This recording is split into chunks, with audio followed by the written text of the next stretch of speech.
àṣírí disclaimer tí Muyideen gbìyànjú láti ṣe síta nípa ohun tó ń ṣẹlẹ̀ tó ń lọ láàrin òun pẹ̀lú Alfa Jegene ó ti padà tẹ́ síta. Iyalaje Quadri ti táwọn àṣírí lóríṣiríṣi nípa pé àárín Muyideen chájà pẹ̀lú àwọn àfáà ìyún Alfa Jegene àti Alfa Fọlọ́runṣọ́ àárín wọn ti dàrú ti pẹ́ pé kì í ṣe ní wọn ni Muyideen kàn gbìyànjú láti ṣe damage control ni.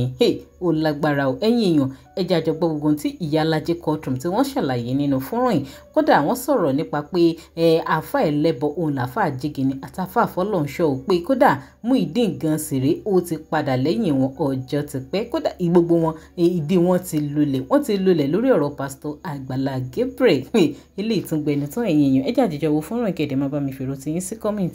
Ẹ má gbàgbé láti máa follow DJ Naija Online TV lórí Facebook, lórí YouTube ẹ má bá mi subscribe, ẹ máa like ìkẹ́dẹ̀ máa bá mi share fídíò yìí. Ó yá ẹja àjọjọ gbọ́n tí Iyalaje Quadri ní sọ lórí ọ̀rọ̀ Muyideen chájà ẹja gbọ́ update tuntun kẹ́dẹ̀ máa fèrò tí yín sí comment. Àkọ́kọ́ níbo ni Muyideen níbo ló tún lọ mú fìlà ẹ rántí wípé for a very long time àgbà tó ti sá kúrò lè kéwù ní ò ti dé fìlà mọ́ ìgbà tó fẹ́ ṣàbòsí ó wá jáde ó gbé fìlà sórí ẹ̀kọ́ tó kọ́ láti ọ̀dọ̀ Ajígini ó wẹ́ sọ fún wa àwọn wàá sọ ẹ̀kọ́ tó kọ́ lọ́dọ̀ Ajígini àwọn wàá sọ fún ẹ bá mi share dáadáa Ọládélé Ezekiel Ọládélé ẹ bá mi share dáadáa kí show yẹn lọ. Everybody share. Nínú ẹ̀sìn Islam, ó jẹ́ oore tí ọwọ́ ọ̀tún ṣe. Oore tí ọwọ́ ọ̀tún bá ṣe rèé, a gbọ́dọ̀ jẹ́ kí ọwọ́ òsì ó mọ̀. Ó ní gẹ́gẹ́ bí ẹ̀kọ́ tó ń kọ́ lọ́dọ̀ Ajígini arìngìnì wọnú sọ́kàwé. Ó ní pé oore tí ọwọ́ ọ̀tún bá ṣe wọn ò gbọ́dọ̀ jẹ́ kí ọwọ́ òsì mọ̀. Òpònú bíi ti Olúṣọlá Yusuf ló pè mí ni àbí bíi ti Mufti Manchester ló pè mí ni àbí bíi ti Sheikh Fọlọ́runṣọ́. Báwọn yẹn bá tiẹ̀ wà gọ̀ ṣé wọ́n láwàá táwa lórí ìkànnì àwa náà wá gbọ́ fún apọ̀ fún gbé mu bíi tiyín.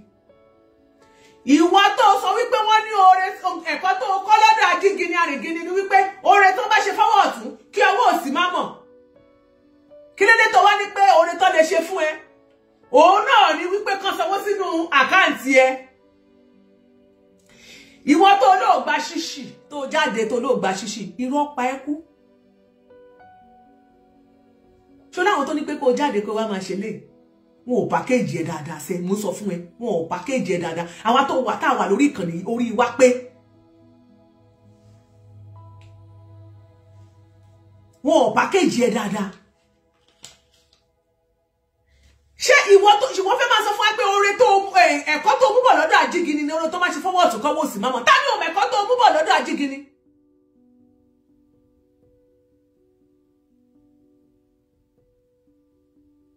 Ìwọ tí wọ́n máa pẹ̀gẹ̀dẹ̀ tí wọ́n máa pọ̀fọ̀ tó ti jẹ́ ká mọ̀ wípé Sheikh Fọlọ́runṣọ́ àti Alfa Ajígini wípé àfà àjálàbí ni wọ́n àfà ẹlẹ́bọ ni wọ́n nítorí tó mú bọ̀ àrígbà tó kúrò lékéwu tó sá kúrò mẹ́.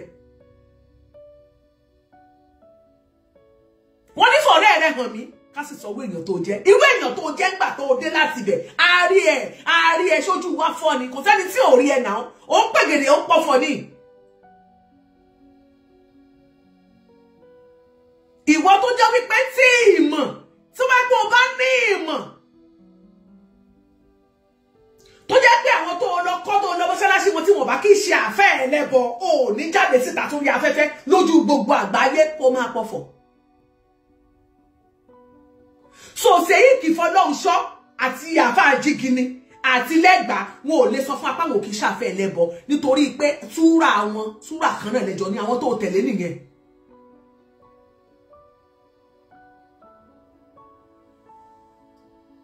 Àgọ̀nà tá bá dákẹ́ tá bá sọ kankan kì í ṣe pé bóyá àmọ́ tó ṣẹlẹ̀ a rí gbogbo ẹ èèyàn máa ń rí ó máa ń fi rírí ṣaláìrí gbà míì ni èèyàn á sì gbà fi gbogbo ṣaláìgbọ́ ṣùgbọ́n tẹ́ ẹ bá béèrè fún ṣọ̀kú tí pẹ́pẹ́ tí máa ń ṣe mo máa ń wò ní ìràn ni lẹ́nu ọjọ́ mẹ́ta mo fẹ́ kátẹ́gùn fẹ́ sí fẹ́rẹ́fẹ́fẹ́fẹ́ kẹ́ẹ̀tì ẹ̀ rí bó ṣe rí.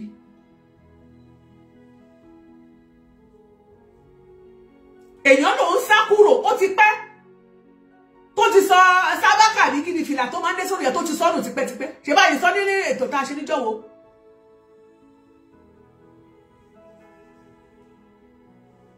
tí à ń ké ó ṣe tó ń gbà yẹn tí arábìnrin yẹn sọ wípé níbo ló gbé fìlà sí ẹ̀ ṣe é ṣe pé nǹkan dẹ̀ ti ṣẹlẹ̀. ìjọ wo ló ti dé fìlà kẹ́yìn ìjọ tó ti ṣe tap-tap ṣé o dé fìlà mọ́ ni o wá fẹ́ ṣàbòsí o wá lọ gbé fìlà sórí ẹ̀kọ́ wo ló kọ́ ilé kéwú wo ló lọ ilé ẹ̀kọ́ tó ní wọ́n ti ṣe ok ṣé lára oore tó bá ṣe fọwọ́ ọ̀tún kọ́wọ́ òsì mámọ̀ tó fi gbà wá stupid òun náà lọ̀rọ̀ tó sọ pé wọ́n fẹ́ fi ẹ́ gbowó wọ́n fẹ́ fi ẹ́ kún followers jọ ṣára ẹ̀ náà ni ṣára orí ọwọ́ ọ̀tún kọ́wọ́ òsì mámọ̀ nìyẹn. gbogbo yín ẹ ní láti rí dókítà ó lè pé ti ní dementia. ṣé lára kọ́ ṣoore fọwọ́ ọ̀tún kọ́wọ́ òsì mámọ̀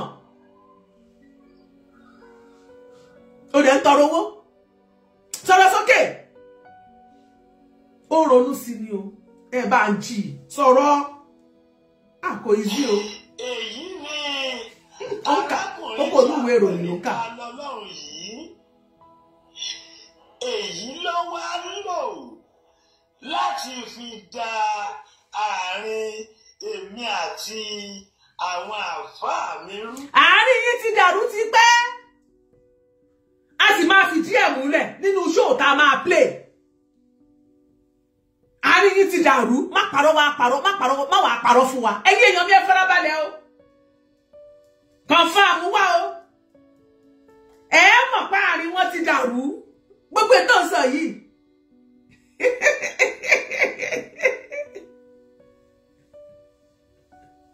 medicine after nyakata ni after pain. Olé yìí ò ṣe é bò àti ẹ̀dúpẹ́ tó jáde tó ní mímíkì nítorí wọ́n máa ó parọ́ kú. Mọ́mí Àkàndé yín ká lọ gẹ́tì popcorn ìkọ́ni kálukú gbọ́ mi tira ẹmu popcorn ó wà wáìnì iwájú ìsúwà omi wà ó kẹ́ máa step down ẹ̀ta zobo ní courtroom. Torí mi gángan gbé gbogbo ẹ̀dá níwá ni. A máa fìdí ẹ̀ múlẹ̀ fún yín. Àwọn náà ni mo ní fúnra wọn náà ò bá fúnra wọn lóògùn jẹ má máa bá wọn jà fúnra wọn náà ò bá fúnra wọn lóògùn jẹ ìyá alájẹ má máa bá wọn jà ó fúnra wọn Ọlọ́run bá mi ní dájọ́ lọ́wọ́ kó wọ́n sí tẹ́nì kó lè ṣe sí.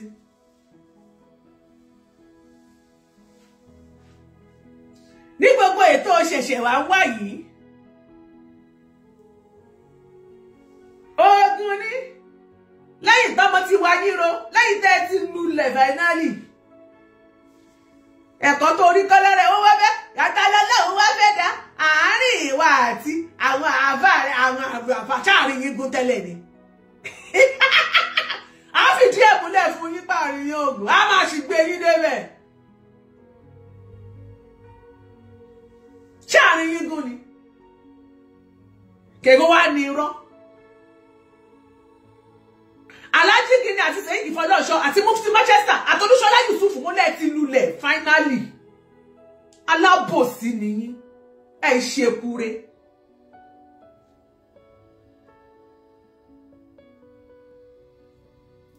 Olúṣọlá Yusuf ó ṣe ṣó kan gbà kan mo kàn rẹ́rìn ni àwọn ọ̀rọ̀ burúkú wà lẹ́nu ẹ̀ mo kàn máa ń wò ni pé eléyìí kò réèyàn tán.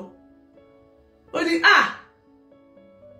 tí ìkísí aládé ṣe ó yẹ kán ti pa ọ̀tẹ̀ kán yìnbọn pa ọ̀tẹ̀ mo kàn wò báyìí ní tí bá dá padà fún ẹ o ò lè dọjọ́ méje tí wàá fi yan kata n tó sọ yẹn tẹ́mi bá sọ sínú gbèsè ayé ẹ nínú ìṣẹ̀dá ẹ o ò ní lo 7 days àánú yìí kàn máa ń ṣe mí lórí ìkànnì yìí o ò lè lo 7 days tí n bá sọ tó sọ yẹn tí n bá dá padà sínú ayé ẹ wàá mọ ìtumọ̀ nǹkan tí mi ṣe kí n ṣe pé o bá mọ̀.